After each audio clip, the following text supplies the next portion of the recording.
everyone, my name is Thowan and welcome back to another episode of The Legend of Zelda Breath of the Wild. In the last episode, I actually don't remember what we did because I've been focusing on this episode way too much. But in this episode, we're going to be showing this little guy the Bloopy. That way he can, give us some money. Anyway, so he says thank you very much. And oh, here's a little thank you gift. We get a silver rupee. That's 100 rupees. Very, very nice. He also tells us that we can shoot Bloopies, but we already know that, so that's nice. So anyway, that's right, we help Naydra. So going back up here, we're actually going to fly all the way down to an island over here. Not an island. It's basically like an offshoot, I guess, of the rest of it. And if you get all the way down here to the corner, this is to the north, northeast of the Naydra Shrine. There is 600 rupees right here. Also, that guy is goddamn terrifying. And I actually contemplate here for a minute, like, going to attack him, but, yeah, what the fuck? He just teleports away. Like, goodbye. Anyway, after slipping past him, if we actually head up this way, we're actually going to head toward a shrine. Also, I don't know why I'm chancing it so much that I want to get shot. So yeah, you can see where I am. I'm going to be heading for this area, this rock formation. So that's where we need to go. Along the way, fought some enemies, ended up getting 5 ice arrows. Yeah, we got 5 ice arrows. So Cass is here. Oh, I was sure that I'd be alone in so remote a place. Pardon me for not greeting you sooner. I can speak, obviously. Past me, what are you doing? Oh ho, it's you. Although I guess I shouldn't be surprised to see you here. I know a song about this place. Would you like to hear the ancient verse passed down in this region? Let's hear it. Excellent. Without further ado, and I'm not singing this, but while this is going on, I do want to explain that I'm recording these post-commentary style for one of 2 reasons. One reason is to kind of make things flow a bit better. Second reason is I've had airplanes outside, like, for the last 2 days, going round, like, right by the building, basically. We actually have the Thunderbirds in town, so that's very fun. Except for not for me. So, you know, good times all around. Anyway, juicy riddle, and basically what it's saying is that we have to go ahead and clear out the rocks, get the air pushing through that rock formation, and that will give us enough speed to actually go and land on the target. So we're going to go through here. Now, I am a terrible player. Never did I ever claim to be a great player, so I flounder a bit here, which is kind of hilarious. Actually, I'm like, oh, I'm not going, okay. Anyway, so go ahead and throw a bomb at this one. The bombs are fine if they land in the water. See, there you go. Blows it up. So we're going to go and follow this, and we're going to get shot straight up in the air. And we're going to want to go over and unblock this rock formation here. Now, I do believe I about blow myself up. Yeah, very close. Close enough anyway.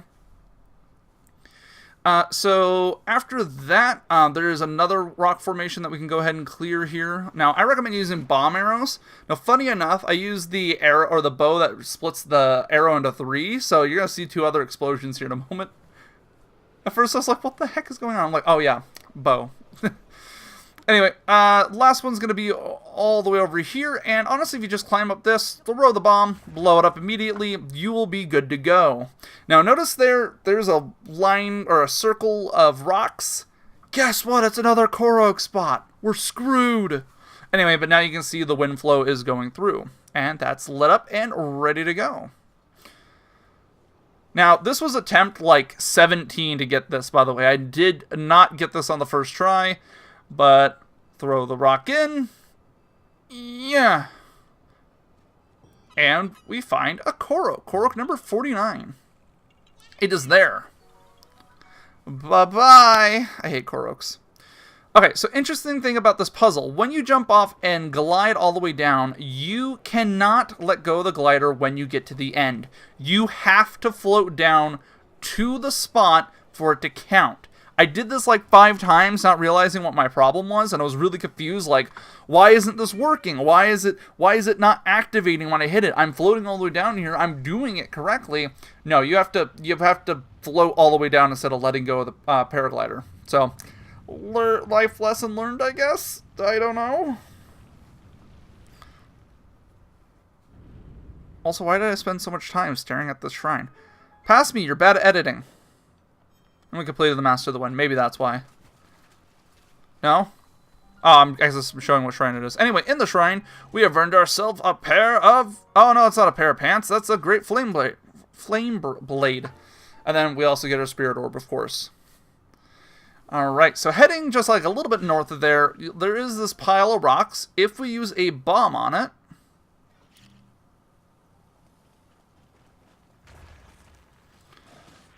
There's a rock underneath it, surprise! And if we pick it up, there's Korok, number 50 underneath it. I like how I just totally pretend the enemies don't exist. Anyway, so going to a shrine way north of here, or actually, we're kind of looking at the islands up here. So, going up to the islands, here's where we're going to be going, and I'm going to be using the nearest shrine to get there. So, I just kind of went by there. Now, you will notice I'm by a shrine already. I just kind of bypassed it because I couldn't figure out where it was. Don't worry, we'll get that in the next episode. It's already been recorded. I found it. We're good to go. I hope that this all makes sense. Yay for being awkward. Woo! Anyway, so I'm going to go ahead and head over here towards the islands, but then I hear a familiar sound. Huh, that sounds like a Korok. Well, I've already got 2 for this episode, so I might as well go for a 3rd one, because, you know, why not crush my own soul? Also kind of show off where we are right now. Let's go up here. I don't know why I'm like, get all the Koroks now. Also, yeah, don't be like me. Don't chase it in a circle. Just shortcut it like that. Then hit A immediately. Also, don't try and have a plant in the way. I like how I just totally missed it. They're like, I don't know what I'm doing. There we go. And that's where that Korok is. And you can kind of see that's the shrine I was looking at going to, and I couldn't find it. Also, yeah, screw you. So this part's 200 speed. We just kind of skipped over me traveling for a long time. I don't know why I included... Oh, that's why I included it, because I totally was like, I'm not dealing with your shit, and I overkilled them. So, there is really nothing up here. What you're going to want to do... Oh, besides big hardy radishes, those things are nice. So what we're going to do is we're actually going to go to the other end of these islands, or I don't know if they're actually islands. Are they isles or islands? Because of how far up they are. We do find this chest. It's got 5 bomb arrows in it for us, so that's not bad. And there are flying guardians around here, so do be aware of those. They are not the nicest things, obviously, but luckily in most cases they're not going to really have a chance to notice you. Like that guy down there, not going to notice you unless you go down there. So heading across this bridge now. Not really having anything really to comment on. Guess we'll go up here. Oh yeah, hidden Lizalfos up there, and then I just kind of shot him in the face with an arrow and was like, bye. Okay, so that one down there, that guardian, that's gonna find you. So is the other one if you're not careful. Also, be glad I cut out a bit here. It was me fighting Octoroks for like 10 minutes while I was trying to figure out where it was, where the shrine was. It's just underneath the slab. Hit it with stasis and then Beyblade to victory, and that should do the trick for you. Also, that was definitely not the direction it was supposed to go. But anyway, just down here is the shrine. Also, I like how you can see me picked up Octorok tentacles. Mmm, delicious. Alright, so in here is a puzzle called Drop and Rise.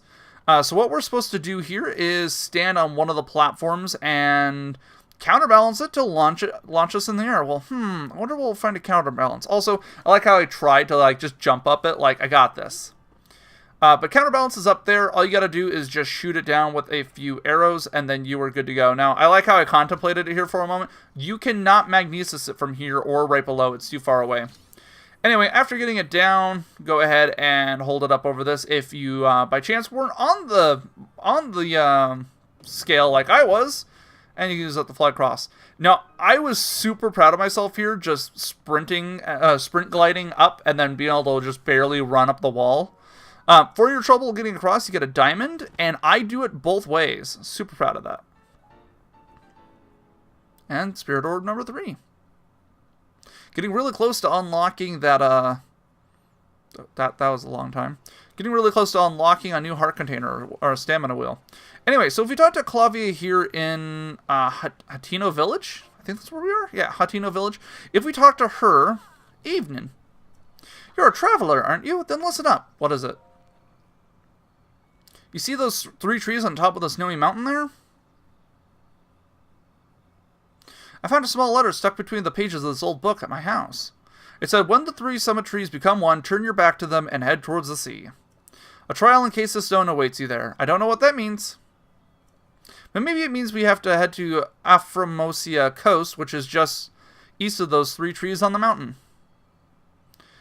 I actually said it good when because I tried to record this, actually. I tried to record it with my vocals the first time, and it took me forever to say that. So for the trial encased in stone bit, I wonder if you could get some kind of treasure. But I have a child, I can't go off on a journey across the mountains. But you could do that, right? You'd be great at that. Go on, head out there and bring us back that treasure. Well, you're not getting it. So anyway, back up here where we freed Nadra, if you actually kind of, yeah, 200 speed again. If we actually head down here, you'll see me kind of line up the trees again and then fly away from them. We'll also get the shrine beacon, which is nice because it's not hidden. So I'm going to just land here, refill my stamina, and jump off a mountain. Because, you know, Ma always told me that would be good for my health. And it's actually going to be right underneath this here. So just use your bombs and should be able to open it up. There you go. For this, we get a blessing. In here, we get the climbing boots. Yeah, that's the gear I was thinking of. And of course, we get our spirit orb. Oh yeah, I was also looking at this. We still need to get the climbing chest piece, so not quite there yet.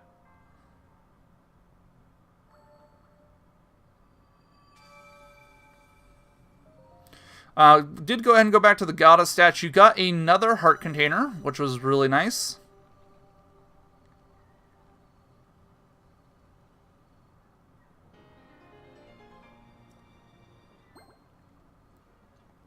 And then I went back and talked to Impa since I was in Kakariko Village anyway. Now that you've seen some of the princess's memory, you must have started to remember certain things. Here, I will hand this over to you now before I forget. And from here, we get the champion's tunic. Very nice. It's got nice armor actually compared to what we got currently. There's something of yours that I've been keeping safe, or this is something of yours, by request of the princess. This clothing was specially made for you when you became a champion. Please handle it with care. By the way, how are you faring thus far? It seems you're doing well in following the princess's words. The spirits of some divine beasts have been appeased and the powers of evil have weakened. The princess must sense this as well. Still, the divine beast Va Nobius remains. That one was controlled by Urbosa of the Gerudo. Divine beast Va Rudani still remains. That one was controlled by Daruk of the Gorons. I know how to speak. That's probably what I did last time, too. That's why it's taken so long. Anyway, and so she shows you the map again. You can see that we've actually got a fair amount of the shrines done. And then she just, you know, like, hey, the divine beasts are on the map. You are Princess Zelda's only hope. You cannot turn back now. Follow your heart and seize your destiny. So we actually go back to the Great Fountain, or Great Fairy Fountain outside of Kakariko Village. I did pick up a couple of fairies, which was really nice.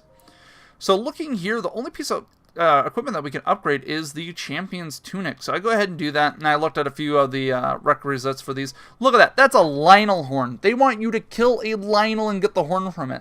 I'm sorry, in my recording, I actually did try and fight the Lionel, where we got the 600 rupees, and it murdered me dead. So we're going to go ahead, upgrade the Champion's Tunic, and we will get out of here.